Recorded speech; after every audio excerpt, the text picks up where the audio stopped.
Hi all welcome to football arena. Argentine super താരമായ Julian ആൽവരസിനെ സംബന്ധിച്ചിടത്തോളം ഇപ്പോൾ ഒരല്പം ബുദ്ധിമുട്ടേറിയ സമയമാണ്. പറയാൻ കാരണം ഗോളടിക്കാൻ താരത്തിന് ഇപ്പോൾ സാധിക്കുന്നില്ല. ഒരു ഗോൾ വരൾച്ച ഹൂലിയൻ ആൽവരസിന് ഇപ്പോൾ അനുഭവിക്കേണ്ടി വരുന്നുണ്ട് എന്നുള്ളതാണ്.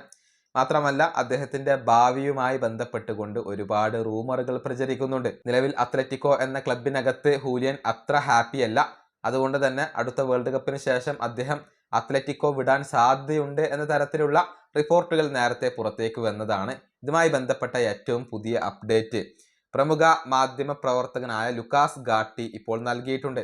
അത് നമുക്കൊന്ന് പരിശോധിക്കാം. നിലവിൽ 4 ക്ലബ്ബുകളാണ് ഈ താരത്തിൽ താല്പര്യം പ്രകടിപ്പിച്ചുകൊണ്ട് രംഗത്ത് വന്നിട്ടുള്ളത്. Arsenal, Chelsea, PSG, FC Barcelona.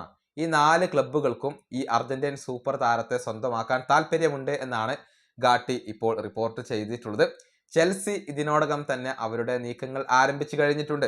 അതായത് ചെൽസിയിലെ പ്രതിനിധികൾ താരത്തിന്റെ ക്യാമ്പുമായി ഫോൺ കോൾ വഴി സംസാരിച്ചിട്ടുണ്ട്.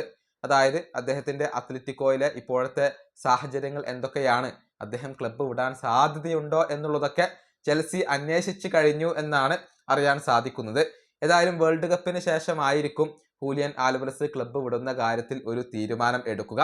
നിലവിൽ അദ്ദേഹം ക്ലബിൽ തുടരുന്നതിനേക്കാൾ കൂടുതൽ സാധ്യത ക്ലബ്ബ് വിടാൻ തന്നെയാണ് എന്നുകൂടി ഗാട്ടി ഇപ്പോൾ പറയുന്നുണ്ട്. അതായത് മറ്റേതെങ്കിലും ഒരു ക്ലബിലേക്ക് പോവാൻ അദ്ദേഹം ഉദ്ദേശിക്കുന്നുണ്ട് എന്നുള്ളത് വളരെ വ്യക്തമാണ്. FC ബാഴ്സലോണയ്ക്ക് ഈ താരത്തിൽ വലിയ താല്പര്യമുണ്ട്. കാരണം ലവയുടെ പകരക്കാരനായിക്കൊണ്ട് ഈ താരത്തെയാണ് അവർ കണ്ടുവച്ചിട്ടുള്ളത്. എന്നാൽ വലിയ ഒരു തുക അത്ലറ്റിക്കോക്ക് നൽകേണ്ടി വരും എന്ന കാര്യത്തിൽ സംശയങ്ങൾ ഒന്നുമില്ല. ഈ വീഡിയോ അവസാനിപ്പിക്കുന്നു. അടുത്തൊരു വീഡിയോ കാണാം.